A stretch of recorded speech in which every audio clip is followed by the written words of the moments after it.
everyone. This is Tala with Drive-thru Therapy. Thank you guys so much for joining me tonight on another episode. And as always, I'm grateful for your support. And thank you for being patient with me this past month.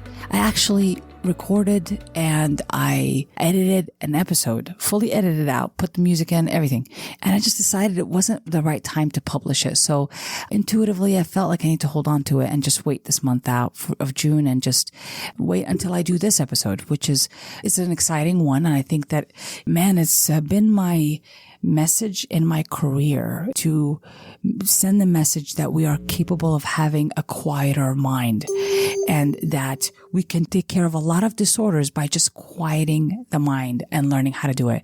And it's possible to do that. And I think that's my career driven message is we're capable of having a quiet mind. And I didn't know this until I had to do it myself. And I think, as I always say, my mind was the loudest mind that I've heard. I see it in a bit of everybody, this obsessive thought process, this always having an opinion, and compulsively so.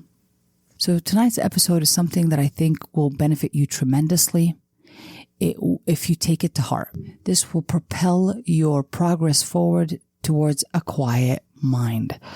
I'm very serious about this topic. And if you look in my past episodes, I've done some episodes on this topic on how to quiet the mind, how to meditate, all this stuff.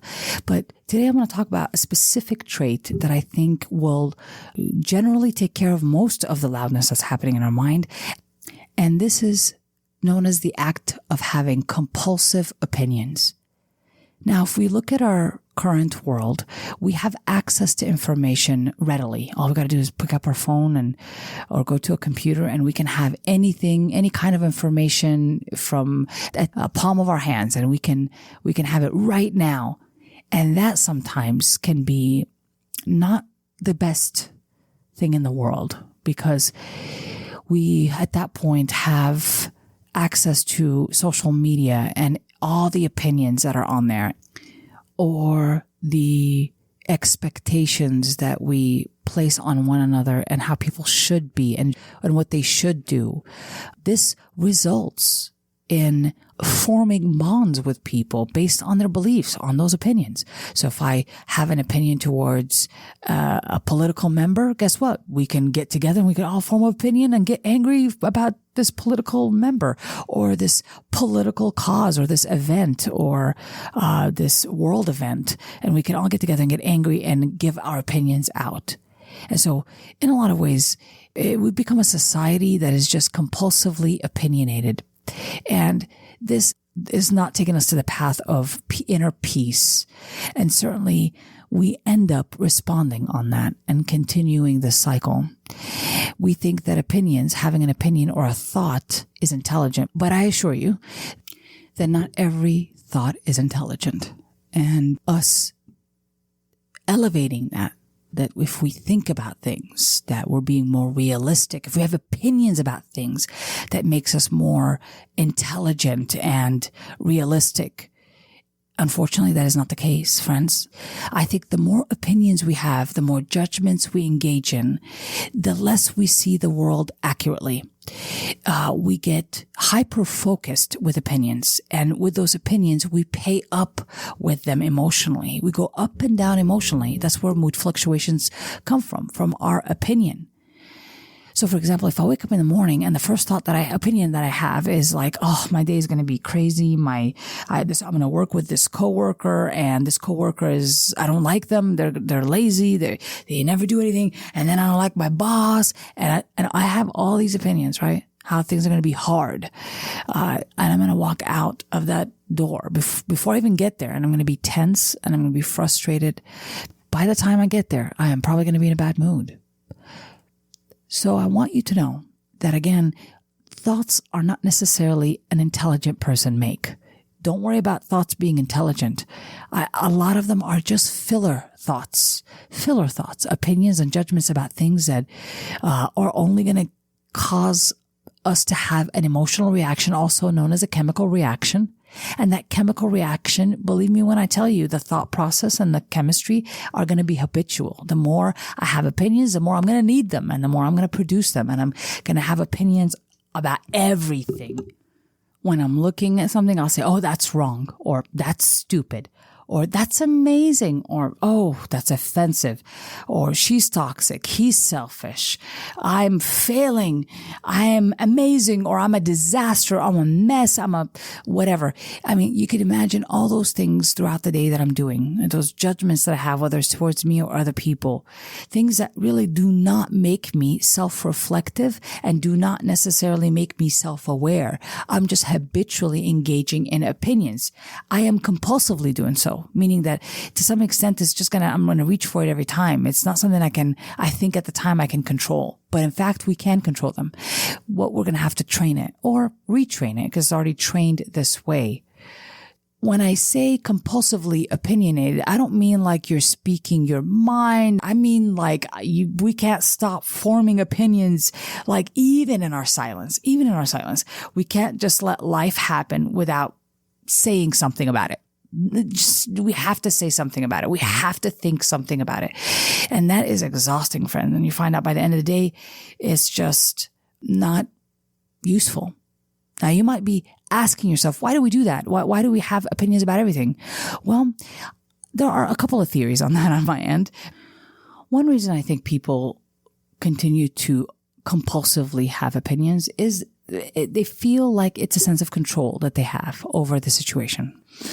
If I have an opinion about it or a stance about it, I think I have a better understanding of it. And of course, my ego gets the idea that I have some sort of mastery over something when I have an opinion about it and that I understand it really well and that I've affirmed it.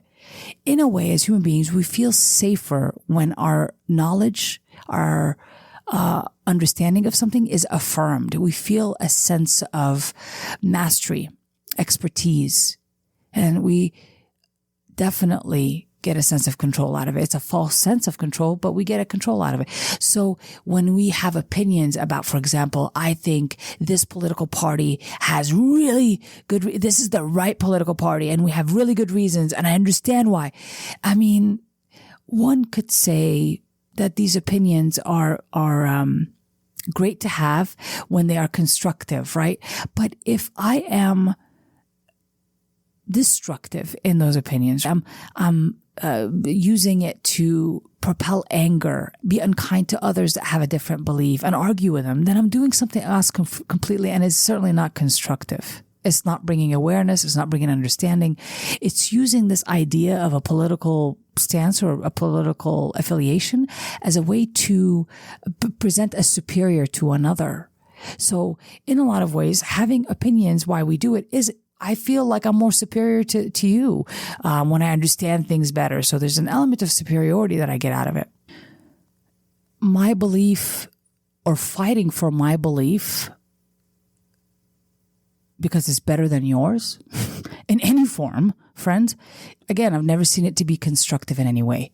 We can fight for causes, but when it becomes a way to affirm my righteous anger or to have it focus on something that is righteous, appearing righteous, I guess, then I'm doing something else. That I'm this again, this idea of having an opinion and a judgment is just not doing much here. It's just all for the wrong reasons, if you will. We are taught that our opinions and our judgments are part of our identity, part of what we call the self. But it is said in many circles that the self needs to die. If you're wanting peace and if you're wanting a very wonderful quality of life, the self has to die. I'm a fan of that. What would make me myself would be those opinions, those beliefs that I have, those biases that I affirm. Everything that I'm doing, that's what everything I'm saying based on those things is what I believe myself is. And to have the self die is getting me closer to peace because I'm not bombarded by all these opinions all the time. I find no value in them, really. They're not really constructive in the moment, and they just are doing other things than they actually think that they're doing. I used to think that these opinions made me more self-aware or aware of our world. And, you got to know what the world is about. You can't just stay blind to it. But I think I understand now that this is not what I'm being asked to do. I think my motives for having opinions all day and judgments are not that kind. And they don't allow me to be present in my moment. I don't listen to people accurately if I'm in my head all day coming up with stories and opinions and judgments about them. I am also replaying, rehearsing things that are not even happening, haven't even happened yet. I'm thinking what I should say to them or what I should have said to them, and I'm playing it in my head, I'm obsessing about it. Or I'm attempting to predict a future I have no idea or no control over. And this information is not given or revealed to me. And I'm going to still obsess about it. I'm going to still talk about it. I'm going to call people and I'm going to tell them this is the problem. And I'm going to label the problem. I'm going to have opinions about it. What is your opinion? I want to hear my opinion. And I think this is all practicing self-awareness, but it is not. It is not anywhere near mental clarity. And that's what I want for people to really know. To become educated about their inner world, their mind and its workings, rather than continue to compulsively remain opinionated and thinking that it is a sign of intelligence, when in fact it is keeping you further away from peace, further away from mental clarity and accuracy of how you view the world.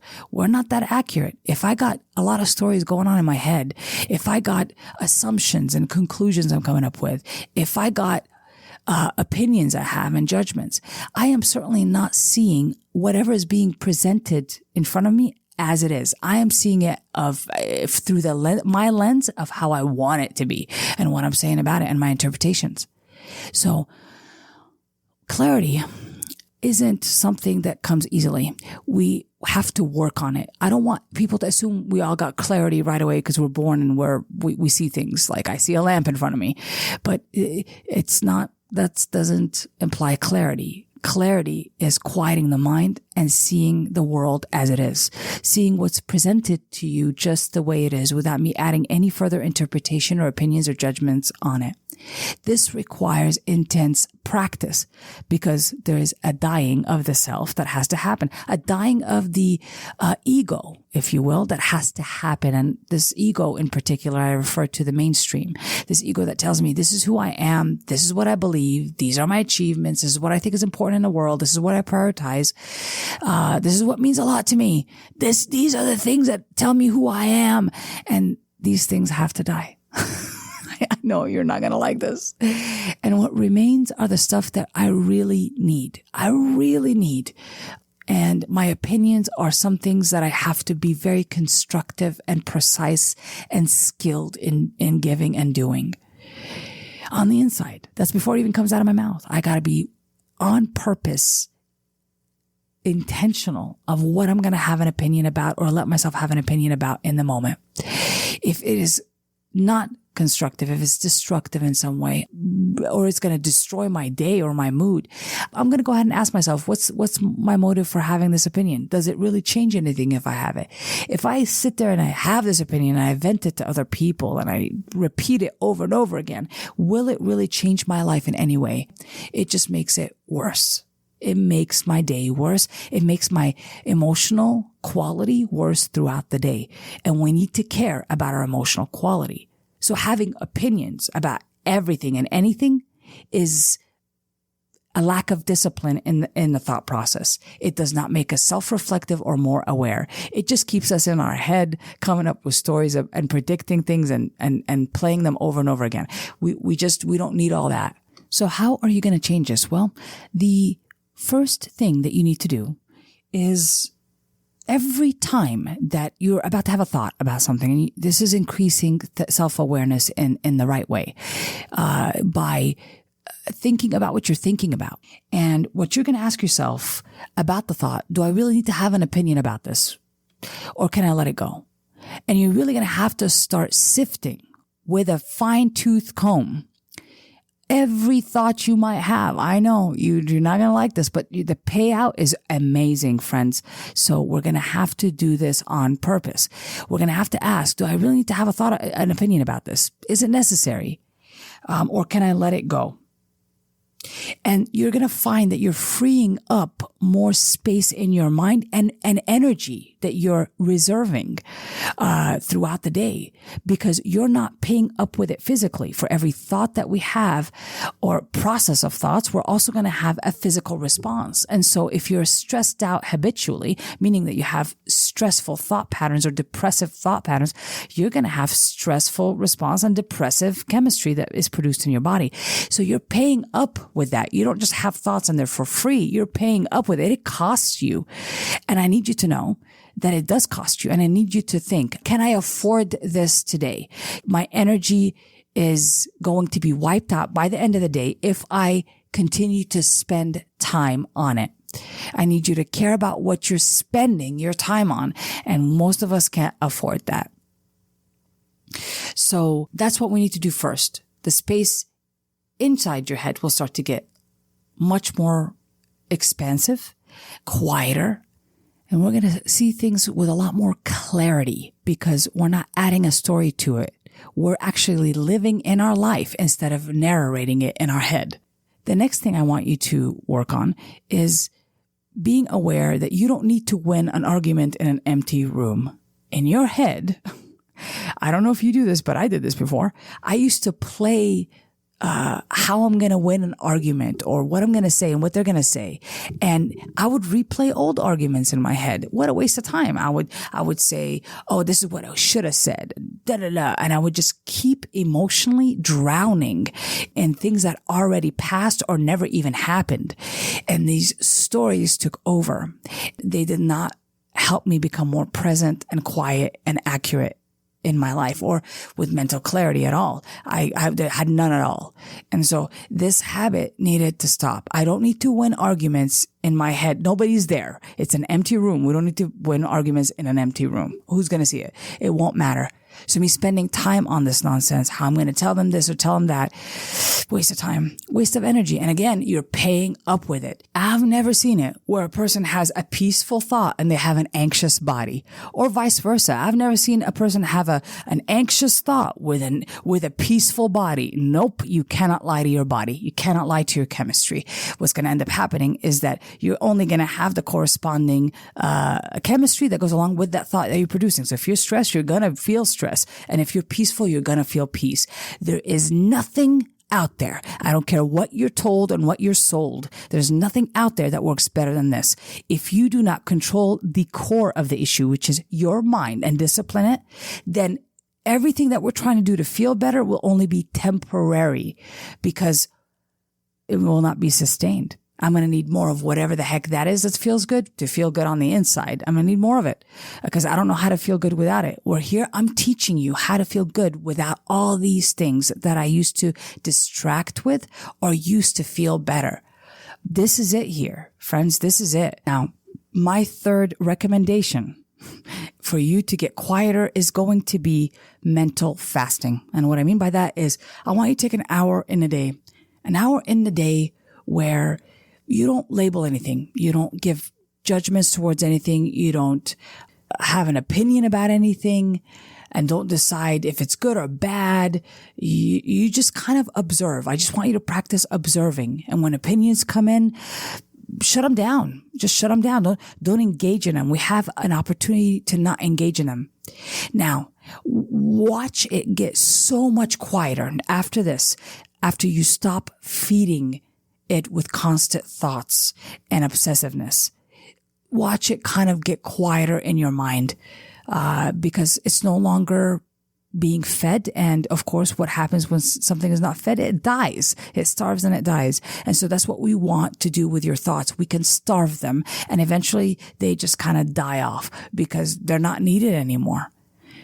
Your brain likes to keep the things that you actually use and need and are habitually reinforcing. And so we know that when you stop feeding a thought, you don't think about it anymore, you don't practice it anymore, it really just goes away. It doesn't have to come back anymore compulsively.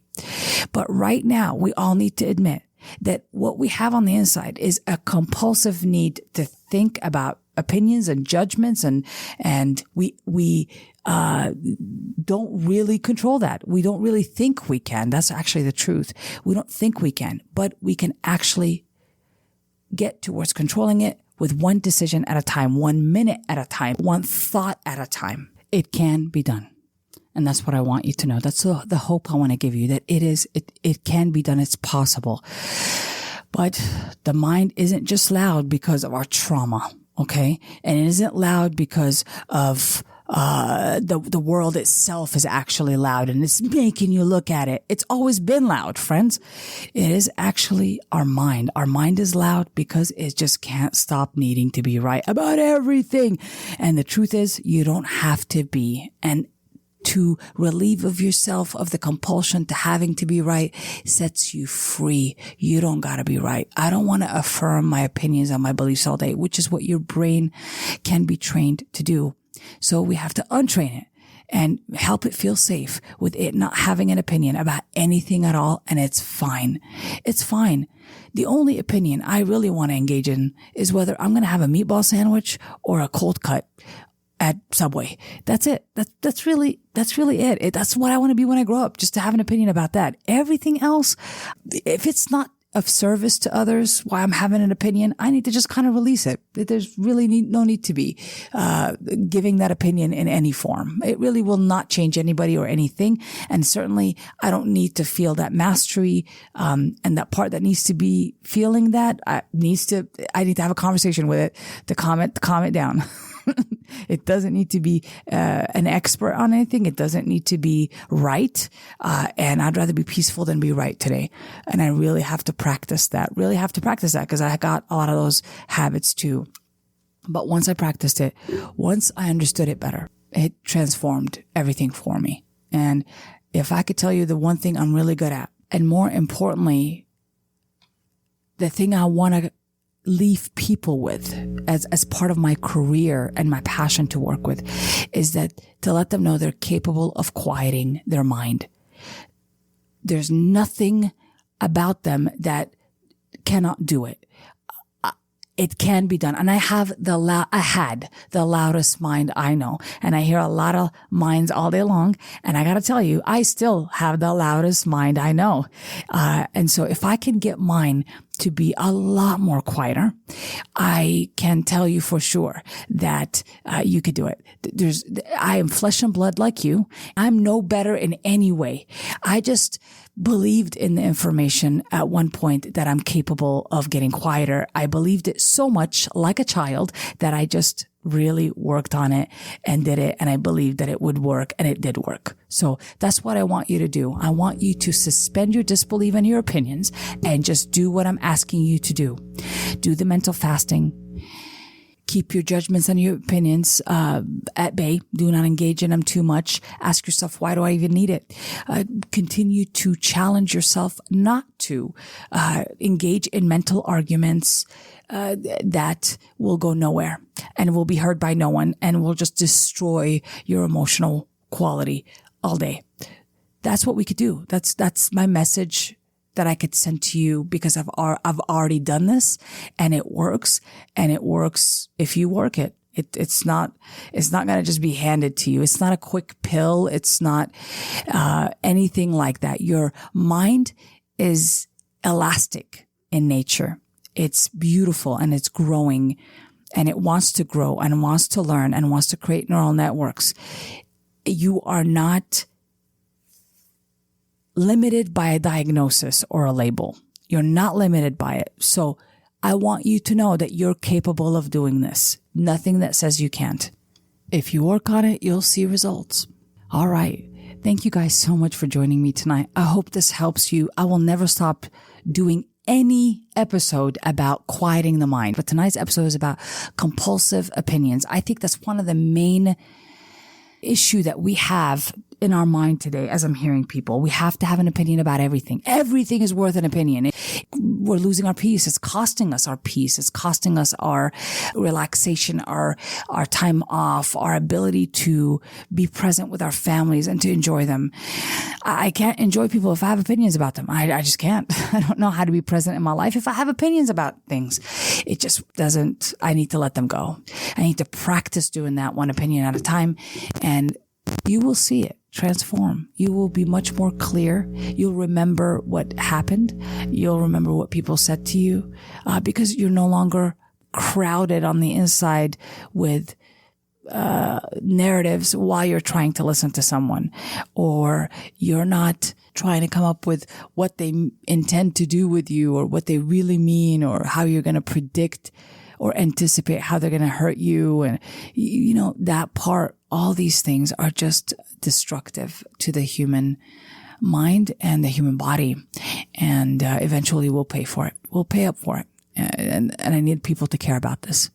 I need people to care about this. A lot of those diseases that we have today and a lot of the disorders that we have can be resolved when we quiet the mind. It is basically the main part of our control system in our body. It's the main one. So it's worth focusing on that. And just know that people that are opinionated and that are have a lot of judgments and a lot of arguments does not imply discipline of the mind. It doesn't. I'm usually impressed, and I am taken aback by silence. I learn a lot through people's silence with me in a great way. I'm influenced by it significantly, and I'm inspired by it. I want you guys to start looking at those people that maybe don't need to have an opinion and don't need to be right. Take a look at what they're doing as well. Learn from that as well. I've met many people in my life that do that are very disciplined with how they reveal opinions and what they will have an opinion about or judgments about. And so I want you guys to just notice it and affirm it in your life today. Really get inspired by that. Okay. Thank you guys for joining me tonight. I am sending you love and light. And remember, a quiet mind isn't empty. It's full of clarity, not commentary. This has been an episode of Drive-thru.